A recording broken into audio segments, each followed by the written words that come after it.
Bonjour les amis, aujourd'hui on va voir une vidéo un tout petit peu différente parce que ça va être plutôt un tutoriel. Je vais vous apprendre et vous montrer comment vous pouvez dans un petit studio tel que celui que j'ai derrière moi obtenir une photo telle que celle-ci. Donc un effet de vitre mouillée par la pluie et on regarde à l'extérieur, etc. Donc un petit peu cette ambiance. Vous n'aurez besoin que de quelques petits accessoires que vous pouvez même acheter dans votre magasin de bricolage local et je vais vous montrer tout ça d'ici une petite seconde.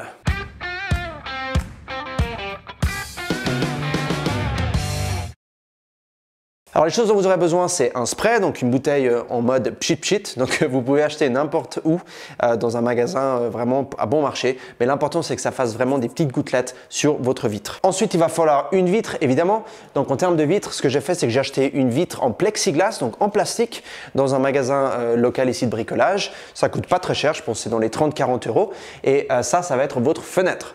Au niveau technique, ce que vous avez besoin, ça va être un flash, donc ça peut être un flash speedlight, donc un flash qui se met directement sur votre appareil photo, ou un flash strobe, donc un gros flash externe, tel que par exemple le AD400 Pro que j'ai ici.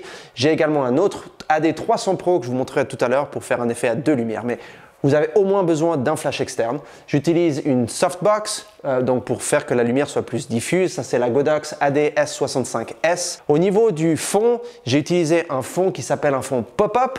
Donc je vous montre ça tout de suite. Donc si on vient ici, on a ce fond, voilà, qui est un fond en fait que l'on peut tout simplement déplier, qui s'ouvre tout seul.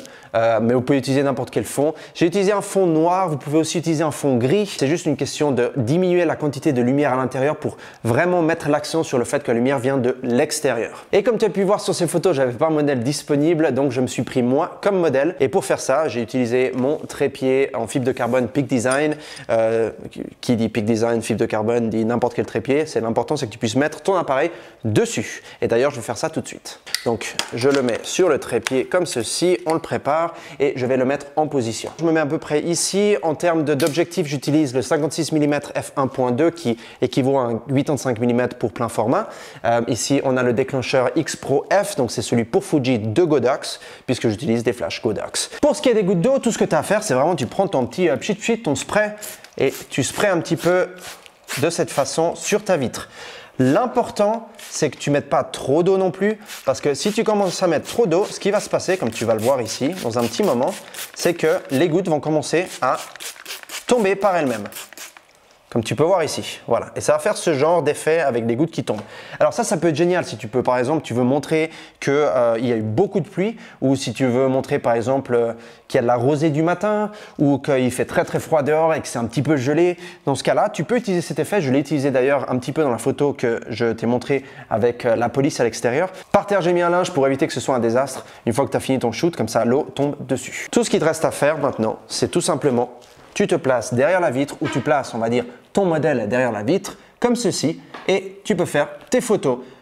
C'est pas plus compliqué que ça. Une chose qu'il faut que tu gardes à l'esprit, c'est que tu veux faire en sorte de voir le modèle et les gouttelettes d'eau. Donc, il faut que tu fermes ton diaphragme à F11 ou même F16. Moi, je l'ai fermé à F11 et tu peux voir sur les photos que ça donne bien. On voit les gouttelettes et on me voit moi. Si tu fais une ouverture plus grande, donc par exemple, je sais pas, F5.6 ou F4, F2.8, etc., tu risques de voir que les gouttelettes ou de voir que ton sujet. Donc, rappelle-toi de ce petit facteur. Après, comme je te disais, tu peux être vraiment créatif et faire les images qui te plaisent et les faire à ta façon, à ta sauce. Donc ça, c'est vraiment l'élément de base qui va te permettre de créer cet effet. Mais après, par exemple, j'ai pris un Godox AD300 Pro, donc un autre flash, je vais l'allumer.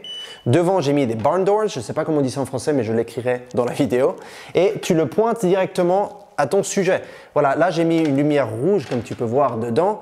Le but de cette lumière rouge, c'est de créer justement cet effet police, cet effet ambulance, urgence, il y a quelque chose qui ne va pas. Et je regarde dehors de la fenêtre pour voir ce qui se passe. Ça pourrait être aussi un effet du genre, je suis recherché par la police et je suis un petit peu préoccupé qu'ils m'aient trouvé ou je me méfie, je regarde qu'est-ce qui se passe. Voilà. Donc tu peux vraiment créer des ambiances qui sont à toi propre et qui te plaisent.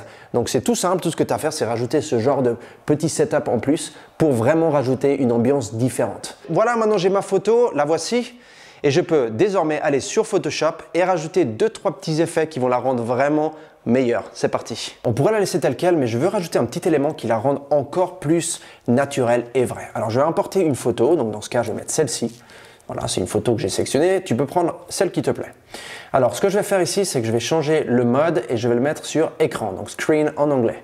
Voilà, là c'est beaucoup trop fort, la photo est beaucoup trop évidente, donc on va changer l'opacité et on va descendre allez, à 27%. Voilà, donc là c'est déjà mieux. Là, ça complète un petit peu l'histoire, ça montre ce que je suis en train de regarder. Maintenant ça c'est trop net parce qu'un reflet généralement est beaucoup moins net que ça, donc ce que tu fais c'est que tu vas dans les filtres, blur, Gaussian blur, je ne sais pas en français comment ça se dit mais je suis sûr que tu vas trouver. Et là tu peux t'amuser à changer, donc si j'enlève complètement, tu vois ce qui se passe au fur et à mesure que je monte. Ça rend du flou. Donc mon idée c'est que tu vois ici en bas il y a une ligne bleue et une ligne jaune. Je veux qu'on les voit mais pas trop.